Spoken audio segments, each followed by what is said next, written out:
बच्चों, लक्ष्य crash course Bhojpur में आप सभी का स्वागत है। बच्चों, पिछले वीडियो में मैंने आप लोगों को इतिहास विषय का 5वां चैप्टर अर्थव्यवस्था एवं आजीविका इससे संबंधित कुछ महत्वपूर्ण प्रश्नों के बारे में मैंने आप लोगों को बताया था। बच्चों, इसी चैप्टर को मैं आगे बढ़ाते हुए कुछ प्रश्न और भी शेष रह गए हैं, उन प्रश्नों के बारे में मैं आज आप लोगों से चर्चा करूंगी। बच्चों, आज का जो प्रश्न है वह है औद्योगिक क्रांति सर्वप्रथम इंग्लैंड में ही क्यों हुई। बच्चों, यह प्रश्न जो है वह दो तरह से पूछे जाते हैं परीक्षा में। एक तो औद्योगिक क्रांति सर्वप्रथम इंग्लैंड में ही क्यों हुई, और एक जो प्रश्न है वह है औद्योगिक क्रांति के क्या कारण थे, इसकी विवेचना कीजिए। बच्चों, ये दोनों प्रश्न जो है वह दीर्घ उत्तरीय प्रश्न के तहत आते हैं और ये हमेशा वार्षिक परीक्षा में पूछे जाते हैं। बच्चों, ये दोनों प्रश्न का उत्तर जो है वह एक ही होगा। बच्चों, औद्योगिक क्रांति सबसे पहले इंग्लैंड में हुई, ऐसा होने के विशिष्ट कारण थे।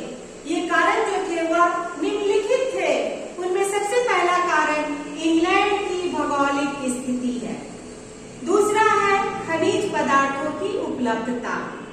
तीसरा कृषि क्रांति। चौथा कुशल कारीगर। पांचवा पर्याप्त पूंजी की उपलब्धता। छठा अनुकूल राजनीतिक स्थिति। सातवां जो है वह है वैज्ञानिकों का योगदान। आठवां है उपनिवेशवाद और नौवां है परिवहन की सुविधा। बच्चों, ये सारे पॉइंट जो है वह औद्योगिक क्रांति के लिए उत्तरदायी कारण है। बच्चों, इनके बारे में मैं आप लोगों को बारी बारी से इसका विस्तार पूर्वक इसके बारे में मैं बताऊंगी। बच्चों, इंग्लैंड की भौगोलिक स्थिति, सबसे पहला कारण जो है वह है इंग्लैंड की भौगोलिक स्थिति। इंग्लैंड की भौगोलिक स्थिति उद्योग धंधों के विकास के अनुकूल थी।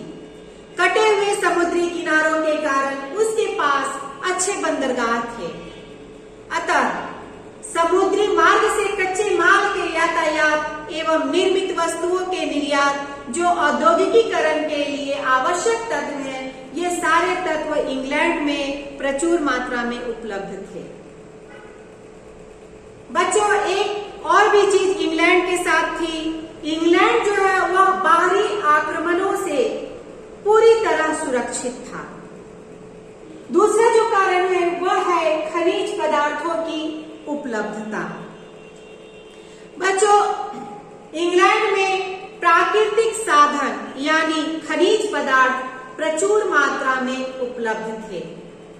इनसे औद्योगिक विकास के लिए खनिज जो है वह आसानी से उपलब्ध हो गए। तीसरा है कृषि क्रांति। 18वीं शताब्दी में इंग्लैंड में कृषि क्रांति हुई। इससे कृषि और पशुपालन में व्यापक परिवर्तन हुआ। भूमिपति वर्ग ने बाड़ाबंदी कानून के तहत किसानों को भूमिहीन मजदूर बना दिए। ये किसान अब कम मजदूरी पर भी काम करने के लिए कल कारखानों में तैयार हो गए। चौथा जो है वह है कुशल कारीगर। बच्चों, इंग्लैंड में सस्ते मजदूर के अतिरिक्त पर्याप्त संख्या में कुशल कारीगर भी उपलब्ध थे। युद्ध के दौरान यूरोपीय देशों से अनेक कारीगर आकर इंग्लैंड में बस गए। इंग्लैंड के मजदूर उनके संपर्क में आए तथा अपनी कार्य कुशलता उनके साथ रहकर और भी ज्यादा बढ़ा ली। इससे औद्योगिकीकरण में सहायता मिली। पांचवा जो है वह है पर्याप्त पूंजी की उपलब्धता। बच्चों, उद्योगों और मशीनों में धन लगाने के लिए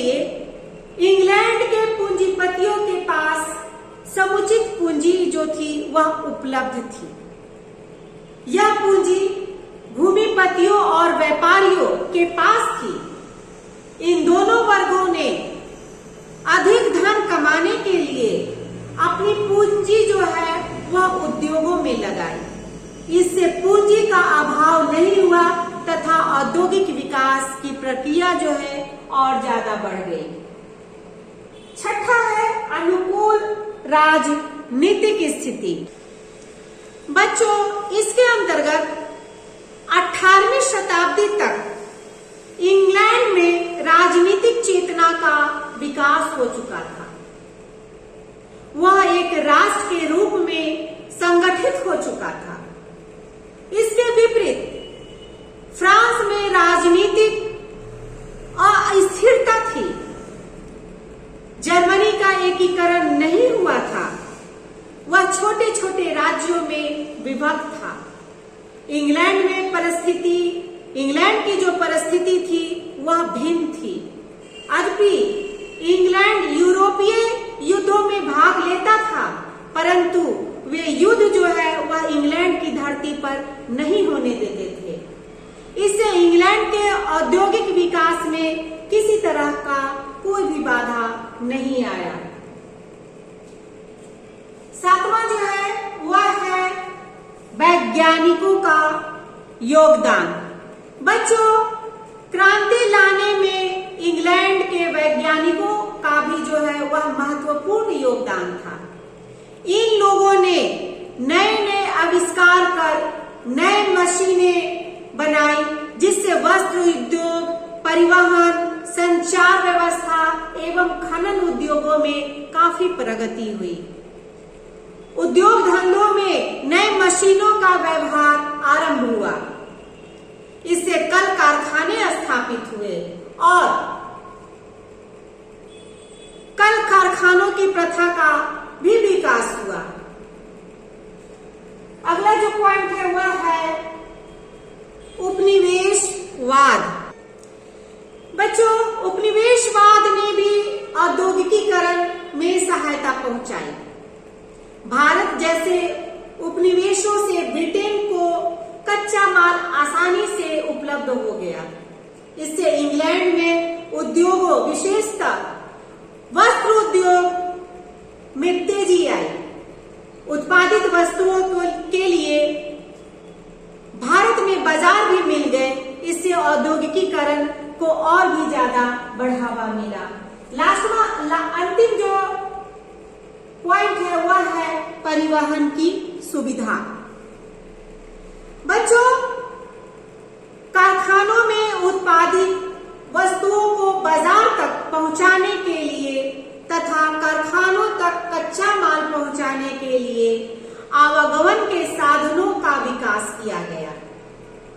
सड़कों एवं जहाजरानी का विकास हुआ। आगे चलकर रेलवे का भी विकास हुआ। इससे औद्योगिकीकरण में काफी सुविधा हुई। बच्चों, इस प्रकार से हम लोगों ने जाना कि इंग्लैंड में अन्य यूरोपीय देशों की तुलना में वैसी परिस्थितियां विद्यमान थी जिससे औद्योगिक क्रांति हुई। अन्य देशों फ्रांस, जर्मनी, रूस, अमेरिका, इन सभी में राजनीतिक, सामाजिक, आर्थिक इनकी जो स्थितियां थी वह औद्योगिकीकरण के अनुकूल नहीं थी। इसलिए औद्योगिक क्रांति जो है वह सर्वप्रथम इंग्लैंड में ही हुई और किसी भी जगह नहीं हुई। तो बच्चों, इस तरह से हम लोग विभिन्न कारणों के तहत जाना कि औद्योगिक क्रांति जो है वह इंग्लैंड में ही क्यों हुई। बच्चों, आज के वीडियो में मैं इसी प्रश्न के साथ आप लोगों से विदा चाहती हूँ। अगला वीडियो जो होगा वह हमारा नए चैप्टर के साथ होगा। तब तक के लिए धन्यवाद।